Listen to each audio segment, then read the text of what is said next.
పేరు సహస్ర madam. Okay, కూటమి ప్రభుత్వం ఫెయిల్ అంటున్నారు, దాన్ని ఎలా ఎందుకైంది ఫెయిల్? అంటే ఏడాది అయిందక్క. ఏడాది బట్టి బానే ఉంది కదా. ఈ ఏడాదిలో కంపెనీ లేవు, ఉద్యోగాలు లేవు, ఎందుకు లేవు? పథకాలు లేవు. తెలీదా? కంపెనీలు డెవలప్మెంట్ తెలియదా? డెవలప్మెంట్ తెలీదా? కొత్త ఏం రాలా? ఈ నెలలో ఇస్తున్నాడుగా. అదే ఈ నెల అంటారు కానీ ఏ నెల వచ్చింది లేదు, చేసింది లేదు అంటారు అందరూ. అరే అబ్బాయి, ఫ్రీ బస్సులు అన్నారు. ఫ్రీ బస్సు రేపు ఆగస్టు 15 పెడుతున్నాడు మహిళలకి. అది ఎప్పటి నుంచి? ఈ నెల 12వ తారీఖు ఇప్పుడు ఈ నెలలో తల్లి దీవెని వేస్తున్నాడు. ఇంకా ఏం కావాలంట? అంటే ఏడాదైనా కూడా తల్లి ఏడాదైనా కానీ చేస్తున్నాడు కదా, పడతాయి కదా. ఆగు. ఈ రాష్ట్రంలో తెలంగాణ రాష్ట్రంలో ఇంతవరకు రాలా మరి. ఎప్పుడు 2022లో పడ్డాయి జాబులు, ఇంతవరకు మళ్ళీ ఏ జాబులు పడలేదు. మరి దానికి ఏం చెబుతారు సమాధానం? ఇందాక ఏం నోటీస్ దేని గురించి చేశాడు? ఎస్ఐలు పోలీసులు వేసాడా? లేదు కదా. ఐఏఎస్లు ఐపీఎస్లు చేశాడా? లేదు కదా. మరి ఈ డిపార్ట్మెంట్లన్నీ ఎడిపోయినాయి.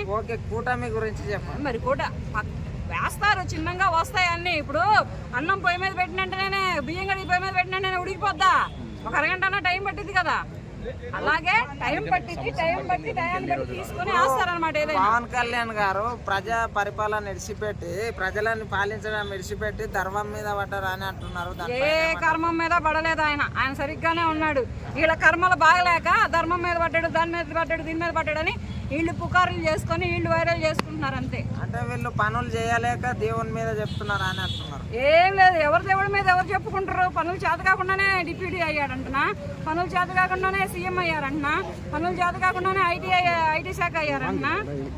అంటే చంద్రబాబు గారిని రక్షించినందుకు ఆయన ఇచ్చిండు అని అంటున్నారు కదా డిప్యూటీ. అరే, ఎవరిని ఎవరు రక్షించాల్సిన అవసరం లేదురా. ఆయన లోపలేశారు. చంద్రబాబు నాయుడు గారిని అక్రమంగా అన్యాయంగా లోపలేశారు. ఆయన ఎవరిని తిట్టలేదు, ఎవరిని ఎటువంటి మాట్లాడలేదు, ఎవరు పిల్లల్ని వ్యతిరేకించి మాట్లాడలేదు, ఎవరు పిల్లల్ని ఎవరికి పుట్టారని ఎవరు చంద్రబాబు నాయుడు గారు ఎవరిని మాట్లాడలేరు. మాట్లాడిన వాళ్ళు ఇప్పుడు పడుతున్నారు లోపల. సాధ్యం అవుతుందా? పక్కా అవుతుంది. అమరావతి ఇప్పుడే కాదు, ఇంక 29లో వచ్చినా గానీ సస్యశ్యామలం చేస్తారు. దానిని భూతుల రాజధాని చేస్తారు, దేవతల ప్రపంచాన్ని చేస్తారు అమరావతి రాష్ట్రాన్ని. లోకేష్ రెడ్ బుక్ రాజ్యాంగం నడుస్తుందంట, దానిపైన ఏమంటారు? అరే, అది ఎన్నిసార్లు అడుగుతారా? అంటే పగ తీర్చుకున్నాడంట. తీర్చుకోవట్లేదా? వీళ్ళే తీర్చుకున్నారు. అంటే గతంలో వాళ్ళు అడిగిన మాటలకి ఇప్పుడు వాళ్ళు రెడ్ బుక్ పాలన ఎవరు ఇడిచిపెట్టలేదు. పాలన పరిపాలిస్తానే ఉన్నారు. రెడ్ బుక్ అనేది ఉంది, లేదని నేను కూడా అనట్లేదు. నేను కూడా ఈ మధ్య తెలుసుకున్నాను, ఉంది, లేదని నేను కూడా చెప్పట్లేదు. కానీ ఆ రెడ్ బుక్ లో ఎవరెవరు ఉన్నారో ఎవరెవరు లేరో ఎవరికి తెలీదు. ఎవరు రాసుకున్నారో వాళ్ళకే తెలుస్తుంది. అలాగని చెప్పి అరెస్టల్ పర్వం ఎవరు మొదలు పెట్టారు ఫస్ట్? ఇప్పుడు వాళ్ళు మొదలు పెట్టిన మనం అదే రూట్ లో పోతే మనం అదే అవుతాం కదా. మరి నోరు బారేసుకోవద్దు కదా. తిన్నింటికే కన్నం వేసి తిన్నింటికే వాసాలు లెక్క పెట్టొద్దు కదా. మరి వీళ్ళు ఏంటంటే ఎవరైతే వీళ్ళకి రాజకీయ భిక్ష పెట్టారో, ఎవరైతే వీళ్ళకి రాజకీయంలో ఓనమాలు నేర్పారో వాళ్ళకే వీళ్ళు సున్నాలు పెట్టారు, కనుకనే వీళ్ళు లోపల పడ్డారు. వాళ్ళు ఆ రూట్ లో పోయినా మనం అదే రూట్ లో వాళ్ళు ఆ రూట్ లో పోవడం ముందు ఆత్మహత్యలు జరిగింది తెలుసా? కోడెల ప్రసాద్ ఎందుకు చచ్చిపోయాడు? ఏ విషయమై ఆయన అరెస్ట్ చేశారు? ఏ విషయమై ఆయన మీద కేసులు పెట్టారు? ఇవన్నీ ఎక్కడికి వెళ్ళినాయి? వంశీ గారిని రిలీజ్ చేస్తారంటారా? ఏమో తెలీదు. ఆయన ప్రభుత్వం బాగానే ఉంది, ప్రస్తుతానికి బాగానే పరిపాలిస్తుంది, బాగానే వస్తుంది. వాళ్ళు అనుకున్నవన్నీ బాగానే చేస్తారు. వాళ్ళు ఇచ్చినటువంటి పథకాలని అమల్లో పెడతారు. ఫస్ట్ రాష్ట్రం డెవలప్మెంట్ చేస్తారు. చంద్రబాబు నాయుడు, పవన్ కళ్యాణ్, లోకేష్ ఈ ముగ్గురులో ఎవరు బాగా పరిపాలిస్తున్నారు? చంద్రబాబు నాయుడు గారు, తర్వాత పవన్ కళ్యాణ్ గారు. ఐటీ శాఖలో ఆయన ఉన్నారు, లోకేష్ గారు ఉన్నారు. లోకేష్ గారు ఐటీ శాఖలో ఆయన పరిపాలన, ఆయన ఏ శాఖను సంబంధించి ఇచ్చారో ఆ శాఖలో ఆయన. పంచాయతీరాజ్లో పవన్ కళ్యాణ్ గారు, సీఎంగా ఈయన, డిప్యూటీ పదవుల్లో కూడా పవన్ కళ్యాణ్ గారు బాగానే చేస్తున్నారు కదా. ఈ కళ్ళు వీళ్ళకన్నిటికి కళ్ళు పోయి వీళ్ళకి కళ్ళకి కారంగా ముగిపోయి, లేకపోతే కళ్ళకేమైనా పొరలుగా ముగిపోయి ఇష్టం వచ్చినట్టు మాట్లాడుతున్నారా? అంటే ఆయన ఐటీ శాఖ మంత్రి అయినప్పుడు లోకేష్ గారు రెడ్ బుక్ గురించే మాట్లాడుతున్నారు కానీ కొత్త పెట్టుబడుల గురించి అయితే మాట్లాడడం లేదు కదా. కొత్త పెట్టుబడులు ఎక్కడి నుంచి తెస్తే వస్తాయి కదా. ఎక్కడి నుంచి అయినా, ఎక్కడి నుంచి తేకుండా ఎక్కడి నుంచి వస్తాయి? కేంద్రం ఇవ్వాలి కదా కొత్త పెట్టుబడులు. ముఖ్యమా రాష్ట్ర డెవలప్మెంట్ ముఖ్యమా? పెట్టుబడి లేని డెవలప్మెంట్ ముఖ్యం. ఫస్ట్ డెవలప్మెంట్ అయితే అక్కడ ఐటీ శాఖ వస్తుంది, అన్ని వస్తాయి, ఉద్యోగాలు వస్తాయి, అన్ని వస్తాయి, సరిపోతుంది. ఈసారి ప్రత్యేక హోదా వస్తుందా? ప్రత్యేక హోదా గురించి ఎవరు మాట్లాడారు? గడిచిన పాలనలో ప్రత్యేక హోదా గురించి మాట్లాడారు ఎవరైనా? ప్రత్యేక హోదా గురించి జగన్మోహన్ రెడ్డి మాట్లాడుతున్నాడు కానీ అంటే క్యాంపెయిన్ లో చెప్పిండ్రు కదా బాబు గారు, ఎప్పుడు చెప్పాడు? ప్రత్యేక హోదా అన్ని నేను తీసుకొస్తా ఈసారి. ఆ వీడియో పట్ట తర్వాత చూద్దాం. నువ్వు ఫస్ట్ ఆయన ఏ వీడియోలో చెప్పారో, ఏ స్పీచ్ లో చెప్పారో, ఏ మీటింగ్ లో చెప్పారో పట్టరా, అప్పుడు చూద్దాం. ఏదన్నా నిజమండి చెప్పారు. అదే పట్టరారా అబ్బాయి, కొట్టు, ఆన్లైన్ లో కొట్టు వచ్చింది. ఈ మాట్లాడుతున్న చేత అయినా నీకు అది ఆన్లైన్ లో కొడితే తీయడం చేత కదా, తీ వచ్చింది. అంటే ప్రతిపక్షం వాళ్ళు ఏడాది అయితే అయ్యింది, వీళ్ళు డెవలప్మెంట్ చేసింది అయితే లేదు అంటున్నారు. ఏమి అంటే అక్కడ చూడడానికి కూడా లేవు అనమాట, ఏమి లేవు. ఎందుకు లేవు? కళ్ళు పెట్టుకొని సరిగ్గా చూడమని చెప్పు. అంటే వాళ్ళు ఏమన్నారంటే సరిగ్గా కనపడతాయి. అంటే పెన్షన్లు అంటున్నారు, ఉద్యోగాలు అన్నారు, పిల్లలకి స్కాలర్షిప్లు అన్నారు, ఏమి ఇవ్వలేదంట. 1 year అయిందే కానీ ఏమి ఇవ్వాల, ఏమి రాలేదని. పెన్షన్లు అనేవి పాతవి నడుస్తూనే ఉన్నాయి, కొత్త ఇంతవరకు అమల్లోకి రాలేదు. మరి చెప్పడం ఎందుకు? అవుతుంది.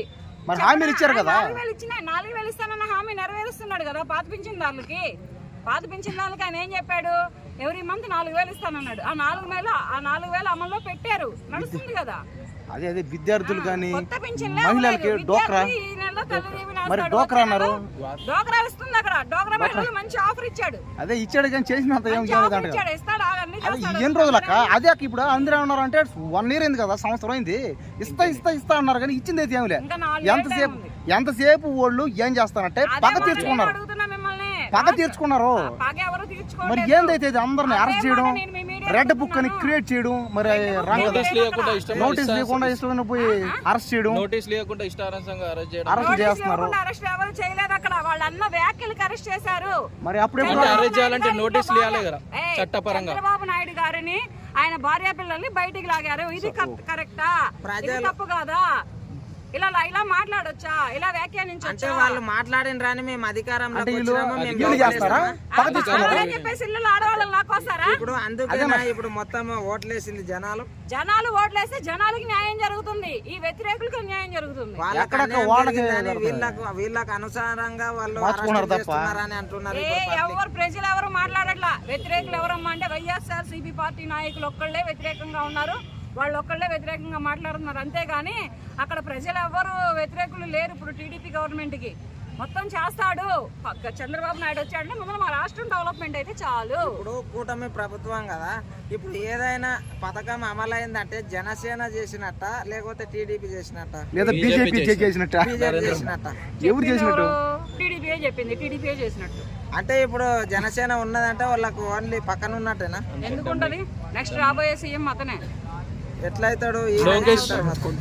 లోకేష్ అవుతాడో లేదో తెలియదు. లోకేష్ కి అటువంటి క్యాపబిలిటీ ఉందో లేదో తెలియదు. ఏంటది సీఎం అయ్యే క్యాపబిలిటీ, సీఎం అయ్యేటువంటి ఎలిజిబిలిటీ ఉందో లేదో తెలియదు. కానీ పవన్ కళ్యాణ్ అయితే సీఎం అయ్యే అవకాశాలు 100% ఉంది. ప్రతిపక్షం వాళ్ళు మళ్ళీ ఎమ్మెల్యే అవుతాడో లేదో అని అంటున్నారు. అనుభవం లేదు కదా మేడం. 10 ఏళ్ల బట్టి ఏం చేశాడయ్యా? ఏం చేస్తాడంటే అనుభవం లేదు కదా. అనుభవం తెచ్చుకున్నాడు కదా 10 ఏళ్ల బట్టి, చాలదా? పండు ముసలోళ్ళు ఉంటారు. పండు ముసలాయన చంద్రబాబు నాయుడు ఉన్నాడుగా, సరిపోదా? ఆ పండు ముసలాయన చంద్రబాబు నాయుడు ఉన్నాడుగా, సరిపోదా? అంత స్టామినా ఉంటే ఇక్కడ వచ్చి మాట్లాడు. ఒక మాట నిలబడడం ఎందుకు? అంటే ఇదంతా 2027కి పోలవరం కంప్లీట్ అవుతుంది. 2027 కాకపోతే 28కి 29కైనా సరే పోలవరం కంప్లీట్ చేస్తారు. అంటే మొదలు పెట్టారు కదా, ఈ టర్మ్ లోనే కంప్లీట్ అవుతుంటారు, మళ్ళీ నెక్స్ట్ టర్మ్ కి వెళ్తుందా? ఏమో దాని కేంద్రం ఇచ్చేటటువంటి బడ్జెట్ ని బట్టి ఉంటుంది. దాని పునాదులే కుళ్ళిపోతున్నాయి. ఈసారన్నా అవుతుందా? ఏం మాట్లాడుతున్నావురా? పునాదులు కుళ్ళిపోవడం ఏంట్రా? కూలిపోతున్నాయని మాట్లాడుతున్నావు కాకపోతే పక్కన పెట్టు. అంటే ఇప్పుడు ఏంటంటే పునాదులు వేసి ఎప్పుడైంది? ఎప్పుడో వేసారు. అది గవర్నమెంట్ ఉన్నప్పుడు వేసారు అక్క. పోలవరం అంటే ఈసారన్నా పూర్తి అవుతుందా అంటున్నా. చెబుతున్నా, పూర్తి చేస్తారనే చెబుతున్నా నేను కూడా. ఓకే, ఈసారి కేంద్రం సపోర్ట్ ఉంది కదా, ప్రత్యేక హోదా మీ మాటల్లో వస్తుంది అంటారా? ప్రత్యేక హోదా ఇంత ముందుల గవర్నమెంట్ తీసుకొస్తే ఇప్పుడు ఈ గవర్నమెంట్ లో వచ్చింది. ఇంతకు ముందుల గవర్నమెంట్ ఏం చేయలేకపోతే ఇప్పుడు ఈ గవర్నమెంట్ కూడా తీసుకురావడానికి ప్రయత్నం చేస్తాం. అంటే ఎందుకు కాదు, చేత అయితేనే చదువుతున్నా నేను. మరి చేత అయితే తేవచ్చు కదా సార్ ఆగోయే, నీకేంది కడుపులో మంట? అంటే నేను చెప్పేది డెవలప్మెంట్ చేయాలన్నాం అక్క. మేము వేసాం అక్క వాళ్ళకి ఓట్లు వేస్తే అక్కడ పోయి అడిగితే వాళ్ళు చెప్తే సమాధానం వాళ్ళు పోన్నారు. వాళ్ళు చెప్తాడు లేదంటే చంద్రబాబు నాయుడు చెప్తారు. ఎవరు చెప్పట్లేదు, వాళ్ళు రానిట్లే. ఎంతసేపు డబ్బులు లేవు అన్నారు, పెట్టుబడులు ఇవ్వట్లేదు అన్నారు.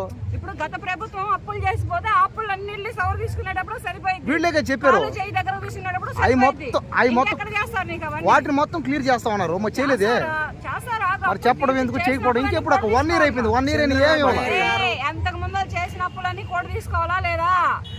ఆయన ఏమి వేరే రాష్ట్రం నుంచి తీసుకొచ్చి పెట్టుబడులు పెట్టలేదు. అంటే రాష్ట్రాన్ని అప్పుల డెవలప్మెంట్ పేరు చెప్పి ఆపేశాడు, నాశనం చేశాడు. ప్రజలకు అందేవి అందుతాయా ప్రతి లేదా? రాష్ట్రం అప్పుల పాల్లోనే ఉంది. ప్రతి రాష్ట్రం, ప్రతి సీఎం అప్పుల పాల్లోనే ఉన్నాడు.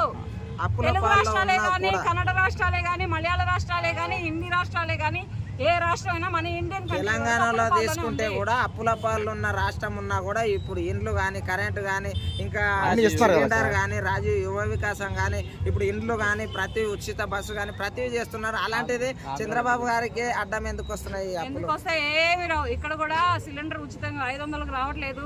బస్సు ఒక్కటే మళ్ళీ అకౌంట్ లో పడుతున్నాయి కదండి. లేదు, రావట్లేదు. పడుతున్నాయండి, నాకు పడుతున్నాయి. మాట్లాడమాకరా, నువ్వు చీర కట్టుకోలేదు. అది ఆడవాళ్ళకి ఇచ్చిన ఆఫర్. ఆడవాళ్ళ మాట మాట్లాడమాకరా. కానీ మా ఇంట్లో వస్తున్నాయి. అందుకనే నీ కెమెరా ఆఫ్ అన్నా. నీకు రావడం లేదు, క్వశ్చన్ వేయడం రావట్లేదు. నీ కెమెరా ఆఫ్. నీకు వస్తున్నాయి అంటే నువ్వు చీర కట్టుకున్నావా? అంటే కేంద్రం పెట్టుకున్నావా? ఎలా వస్తాయి నీకు? అక్కక్క ఒక మాట, అంటే కేంద్రం సహాయం చేయట్లేదంటావా వీళ్ళకి? కేంద్రానికి కూడా సమయం వచ్చినప్పుడు సహాయం చేస్తుంది, ఇచ్చింది. అంటే సంవత్సరాలు దాటుతున్నాయనే బాధ అందరికి, జనాల బాధ. ఒక సంవత్సరమేరా, చెంబుడు నీళ్ళగా ఉలికి పడితే బిందె నీళ్ళు ఒకటి పోసుకోవాలి. ఆ తర్వాత సముద్రం సంవత్సరానికి ఎంతెంత ఉలికి పడితే ఎట్లాగా? ఇంకా టైం ఉంది, చేస్తారా అన్ని. నెక్స్ట్ టర్మ్ లో కూడా కూటమిగా పోటీ చేస్తారా లేకపోతే విడిగా పోటీ చేస్తారా? దానికైతే గ్యారంటీ ఎవ్వరము గ్యారంటీ ఇవ్వలేము ప్రస్తుతానికి. కూటమి ప్రభుత్వం అయి వస్తుందా లేకపోతే విడివిడిగా విడిపోయి చేస్తారా అనే దాంట్లో 13,000 ఇస్తున్నారంట కదా.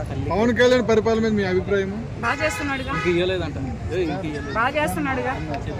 పవన్ కళ్యాణ్ గారి పరిపాలన అయితే ఆయన డిప్యూటీ సీఎం గా ఉన్నందుకు ఆయన బాధ్యతల ప్రకారం ఆయన నిర్వర్తిస్తున్నారు, అన్యాయం చేస్తున్నారు.